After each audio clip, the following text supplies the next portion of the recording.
మీద జరగాల్సినటువంటి ప్రసంగాలు వారు అధికారంలోకి వచ్చి 2 సంవత్సరాలు పూర్తవుతా ఉంది. ఇప్పటి వరకు వారి పేరిట వచ్చినటువంటి ఒక కంపెనీ వారు ఈ 2 సంవత్సరాల పదవీ కాలంలో వారు ఈ రాష్ట్రంలో తీసుకొచ్చినటువంటి ఒక్క పరిశ్రమ పేరు చెప్పమనండి.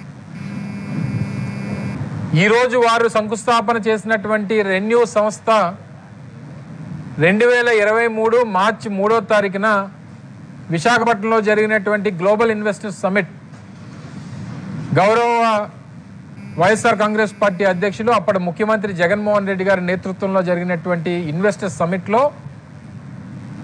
ఇదే సంస్థతో 95,000 కోట్ల రూపాయలు ఈ రాష్ట్రంలో పెట్టుబడులు పెట్టడానికి చేసుకున్నటువంటి ఒప్పందంలో భాగంగా జరిగినటువంటి పరిశ్రమకు సంబంధించినటువంటి శంకుస్థాపన.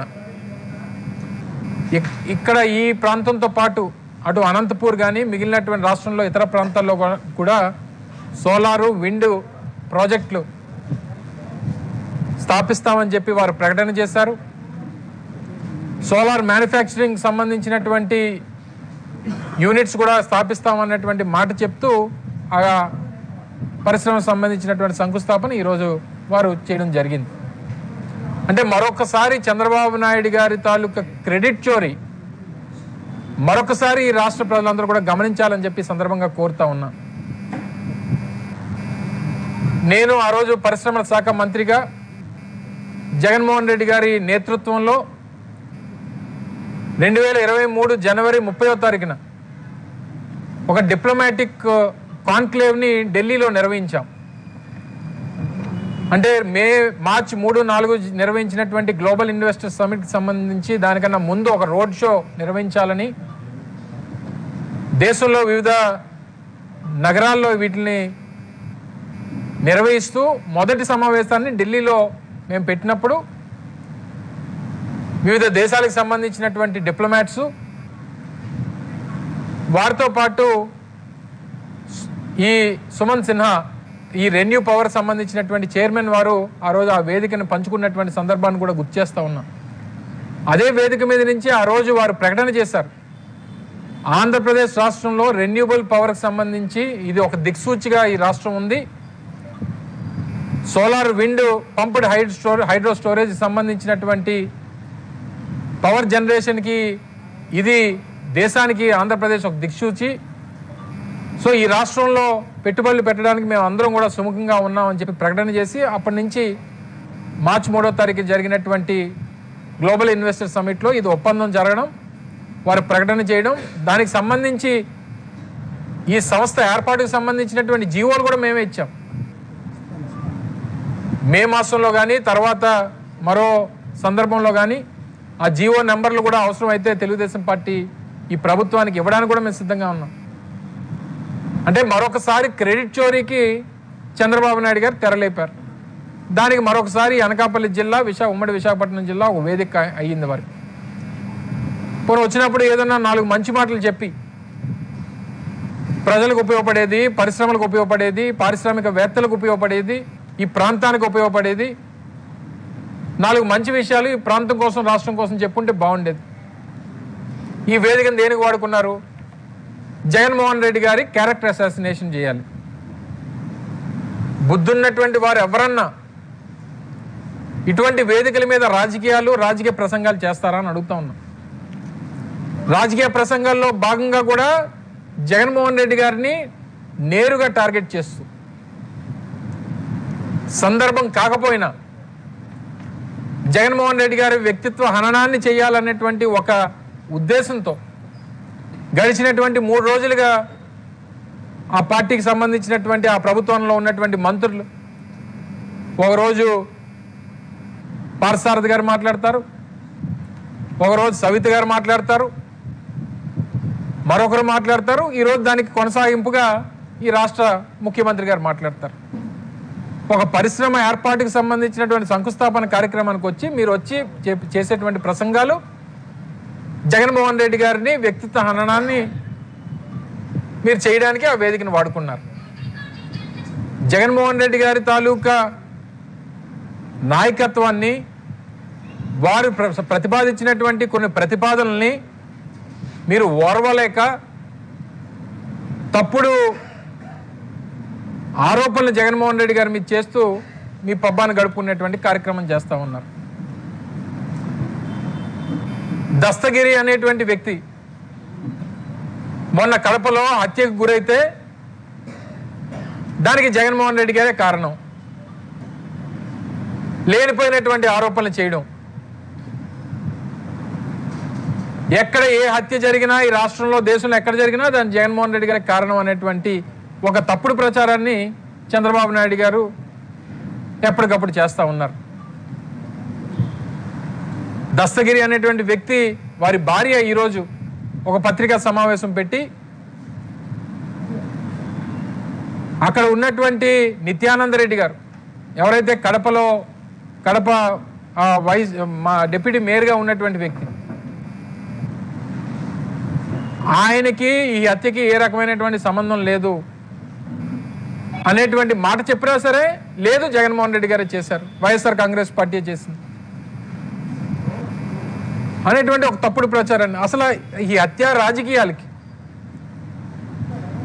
ఈ రాష్ట్రంలో ఈ హత్య రాజకీయాలకి తెరలేపినటువంటి వ్యక్తే చంద్రబాబు నాయుడు గారు. ఇది ఈరోజు కాదు, దాదాపు 40 సంవత్సరాల నుంచి 1985 నుంచి ఈ హత్య రాజకీయాలకి తెరలేపినటువంటి వ్యక్తి ఈ రాష్ట్రంలో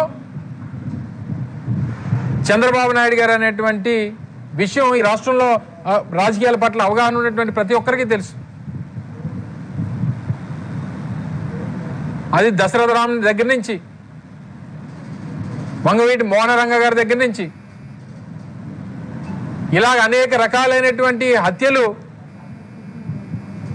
ఆయన ముఖ్యమంత్రిగా ఉన్నప్పుడు వైఎస్ రాజారెడ్డి గారి హత్య దగ్గర నుంచి ఇటువంటివి అనేకమైనటువంటి ఉదాహరణలు ఉన్నాయి.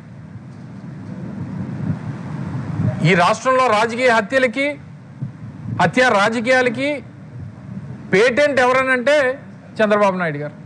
ఆయన వచ్చి మా మీద ఆరోపణలు చేస్తారు, అది కూడా ఇటువంటి వేదికల మీద చేస్తారు. చంద్రబాబు నాయుడు గారు ఆయన రాజకీయాల వల్ల ఆయన వేసినటువంటి ఎత్తుగడల వల్ల ఆయన ఆ పార్టీని స్థాపించినటువంటి ఎన్టీ రామారావు గారి తాలూకా మరణానికి కూడా కారణం చంద్రబాబు నాయుడు గారే. ఆయన పెట్టినటువంటి మానసిక శోభతో ఎన్టీ రామారావు గారు మరణిస్తే ఆయన మరణం తర్వాత చంపినటువంటి ఇదే చంద్రబాబు నాయుడు గారు వెళ్ళి ఆయన ఫోటోకి దండేసి నివాళులు అర్పించి ఈరోజు ఆయన ఫోటో పెట్టుకొని ఊరేగుతూ ఉంటాడు. ఇటువంటి హత్య రాజకీయాలు ఇప్పుడున్నటువంటి రాష్ట్రంలో జరుగుతున్నటువంటి చర్చ ఏదైతే ఉందో, అమరావతికి సంబంధించి ఒక ప్లాన్ బి ఆప్షన్ని జగన్మోహన్ రెడ్డి గారు మొన్న చెప్పడం జరిగింది. మచిలీపట్నం, విజయవాడ, గుంటూరు ఈ 3 ప్రాంతాలని కలిపి క్యాపిటల్ రీజియన్గా మీరు పెడితే విజయవాడ గుంటూరు హైవేకి అనుకొని ఒక 10,000 కోట్ల రూపాయలు ఈ 3 ప్రాంతాలని కలుపుతూ ఒక 10,000 కోట్ల రూపాయలు మీరు ఖర్చు పెడితే ఆ ప్రాంతం బాగుపడుతుంది. ఎక్కడో అమరావతి అనేటువంటి ఒక 25-26 గ్రామాల ప్రాంతాల్లో తీసుకుని వెళ్ళి మీరు 2 లక్షల కోట్ల రూపాయలు పెట్టుబడి పెడితే మిగిలినటువంటి రాష్ట్రం ఏమైపోవాలని చెప్పి జగన్మోహన్ రెడ్డి గారు ప్రతిపాదిస్తే చేసినటువంటి ప్రాంత ప్రతిపాదనని పక్కన పెట్టి పేరు ప్రతిపాదన తీసుకొని వచ్చి హేళన చేసేటువంటి కార్యక్రమం. లేదు మావిగన్ మీకు నచ్చలేదు పేరు, నీకు నచ్చిన పేరు పెట్టుకో, నీకు పేరు నచ్చలేదా ప్రతిపాదన నచ్చలేదా అనేటువంటి చెప్పండి చంద్రబాబు నాయుడు గారు. నాకు ఆ పేరు నచ్చలేదు, మావిగన్ అంటే జగన్ గుర్తొస్తున్నాడు, మావిగన్లో గన్ ఉంది కాబట్టి జగన్ గారు గుర్తొస్తున్నారంటే పేరు మార్చండి, మీకు వేరే పేరు మీకు నచ్చిన పేరు పెట్టుకోండి. అంతే తప్ప ఆ పేరుని పట్టుకొని దాన్ని ఊరేగిస్తూ ఏదో హేళన చేస్తూ అంటే మీకు మచిలీపట్నంలో మేము ఆ రోజు జగన్మోహన్ రెడ్డి గారి అధికారంలో ఉండగా 5,000 కోట్ల రూపాయలు పెట్టి పోర్టు నిర్మాణాన్ని ప్రారంభించినటువంటి ఘనత మాది. ఆ ప్రాంతాల్లో అభివృద్ధి జరగాలంటే ఒక పోర్టు ఆధారిత పరిశ్రమలు రావాలంటే పూర్వం నుంచి ఉన్నటువంటి మచిలీపట్నం బందర్ పోర్టు నిర్మాణం జరిగితే ఆ ప్రాంత రూపురేఖలు మారుతాయి అని చెప్పి ఆ ప్రాంతానికి 5,000 కోట్ల రూపాయలు పెట్టి పోర్టు నిర్మాణాన్ని మొదలుపెట్టి దాదాపు 40-50% పనులు పూర్తి చేసాం మేము అధికారంలో ఉండగా. సో అందుకనే పోర్టు నగరాన్ని కలుపుతూ విజయవాడ, గుంటూరు ట్రేడ్ సెంటర్స్గా ఉంటాయి. ఇవన్నీ కూడా ఈ 3 ప్రాంతాలు కలిస్తే దాదాపు 150 కిలోమీటర్ల మేర పరిధి ఉంటుందని చెప్పి ఒక ప్రతిపాదన చేస్తే ఆ ప్రతిపాదనని ఆ ప్రాంతాన్ని పక్కన పెట్టి పేరుని పట్టుకొని ఏలాడతారు చంద్రబాబు నాయుడు గారు. చెప్పండి, రాష్ట్ర ప్రజలకి చంద్రబాబు నాయుడు గారు చెప్పాల్సింది లేదు, మచిలీపట్నం పనికిరాదు, విజయవాడ పనికిరాదు, గుంటూరు నగరం పనికిరాదు. చెప్పండి చంద్రబాబు నాయుడు గారు, ఈ 3 ప్రాంతాలు పనికిరావు, అమరావతిలో ఉన్నటువంటి 26 గ్రామాలే పనికొస్తాయి, అక్కడే నేను మొత్తం రాష్ట్రంలో ఉన్నటువంటి సంపద అంతా అక్కడే దారపోస్తాను, అక్కడే నీళ్లు తోడుకుంటాను, అక్కడే గోతులు తవ్వుతుంటాను అని చెప్పండి చంద్రబాబు నాయుడు గారు రాష్ట్ర ప్రజలకి. మీరు చేసినటువంటి మంచి ప్రతిపాదనలు పక్కన పెట్టి మీరు ఇటువంటి వేదికల మీదకి వచ్చి మీరు హత్యా రాజకీయాల గురించి డైవర్షన్ పాలిటిక్స్ చేస్తూ జగన్మోహన్ రెడ్డి గారి ఫోబియా పట్టుకుంది మీకు, ఈ మావిగన్ ఫోబియా పట్టుకుంది మీకు. జగన్మోహన్ రెడ్డి గారిని మీకు ఎందుకు మీకు అధికారం ఇచ్చారు, 164 సీట్లు ఇచ్చారు మీ కూటమికి. గతంలో ఎప్పుడు లేని విధంగా మీకు ఆ మెజారిటీ వచ్చింది. ఇచ్చినటువంటి హామీలు నిలబెట్టుకోవాల్సినటువంటి బాధ్యత ఉంది మీ మీద. ఇవన్నీ పక్కన పెట్టి ఇంకా జగన్మోహన్ రెడ్డి గారు, జగన్మోహన్ రెడ్డి గారు, జగన్మోహన్ రెడ్డి గారు, ఏ వేదిక ఎక్కినా జగన్మోహన్ రెడ్డి గారు. అది రాజకీయ సభ అయినా జగన్మోహన్ రెడ్డి గారే, పారిశ్రామిక సభ అయినా జగన్మోహన్ రెడ్డి గారే, రైతులతో చర్చ అయినా జగన్మోహన్ రెడ్డి గారే, మహిళలతో భేటీ అయినా జగన్మోహన్ రెడ్డి గారే.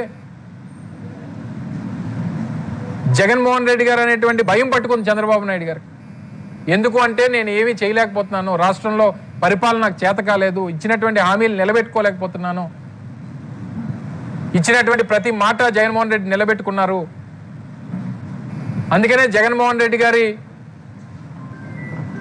మీద ఈ రకమైనటువంటి వ్యక్తిత్వ హననం చేస్తే తప్ప మనం ఆయన్ని ఎదుర్కోలేము అనేటువంటి భయం చంద్రబాబు నాయుడు గారిలో కనబడతా ఉంది. ఈరోజు ఆ సభలో అదే రుజువైంది.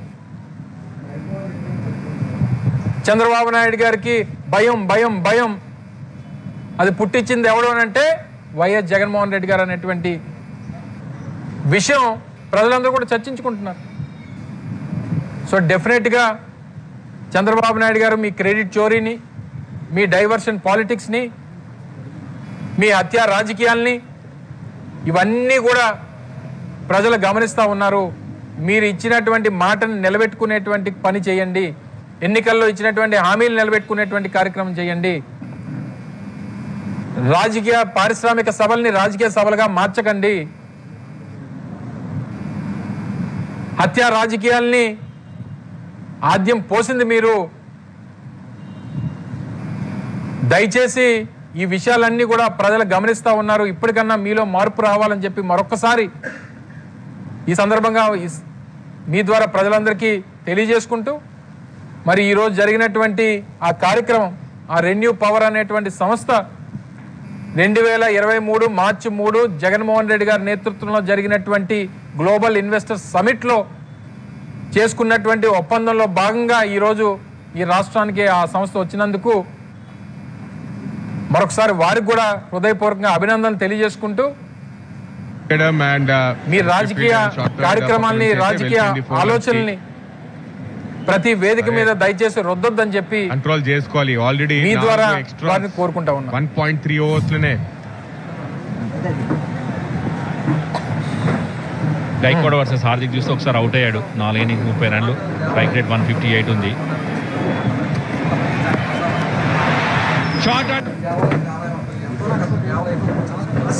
అంటే దేవాలయానికి సంబంధించినటువంటి నామ్స్, ఎండోమెంట్ ల్యాండ్కి సంబంధించినటువంటివి, సో వారికి ఏది ఉన్నా సరే, ఎలాగున్నా సరే, ఈరోజు ఆ సంస్థకి ఇస్తున్నటువంటి రాయితీలు దాదాపు 22,000 నుంచి 22,500 కోట్ల రూపాయలు రాయితీలు ఇస్తూ ఉన్నారు. సో ఏదేమైనప్పటికీ ఎండోమెంట్ ల్యాండ్స్ ఏవైతే ఉన్నాయో, మరి ముఖ్యంగా విశాఖపట్నం నడిబొడ్డున ఉన్నటువంటి సింహాచలం దేవస్థానంకి సంబంధించినటువంటి ల్యాండ్స్ ఏవైతే ఉన్నాయో, దేవస్థానానికి ఆ ఎండోమెంట్ డిపార్ట్మెంట్కి సింహాచలం దేవస్థానానికి నష్టం కలగకుండా, వారికి రావాల్సినటువంటి దాని మీద రావాల్సినటువంటి ఆదాయాన్ని వారు నష్టపోకుండా ఆ దేవస్థానం సింహాద్రప్పన్న ట్రస్ట్ బోర్డు కానీ లేదా ఎండోమెంట్ డిపార్ట్మెంట్ కానీ నష్టపోకుండా జరగాలనేటువంటిది మా ఉద్దేశం. సో మేము మొదటి నుంచి చెప్పేది ఏంటంటే, ఏ పరిశ్రమ ఈ రాష్ట్రానికి వస్తామన్నా, ఏ పరిశ్రమ ఇక్కడ స్థాపిస్తామన్నా వైఎస్ఆర్ కాంగ్రెస్ పార్టీ మనస్ఫూర్తిగా స్వాగతిస్తుంది. అది మా విధానం అది. కానీ ఈరోజు ఉదాహరణకి కొన్ని సంస్థలు, ఉదాహరణకి కోకోకోలా సంస్థ ఉంది.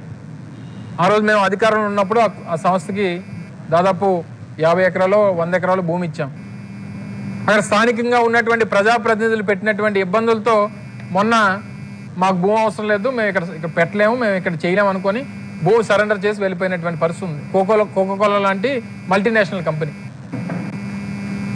సో దయచేసి వచ్చినటువంటి ప్రతి పరిశ్రమని స్థాపించుకునేటువంటి దానికి అన్ని రకాల సౌకర్యాలు ప్రభుత్వం తాలూకా బాధ్యత. దానికి అందరూ కూడా సహకరించాలనేటువంటిదే మా పార్టీ తాలూకా విధానం అనేటువంటి విషయాన్ని మరొకసారి తెలియజేస్తూ ఉన్నాం.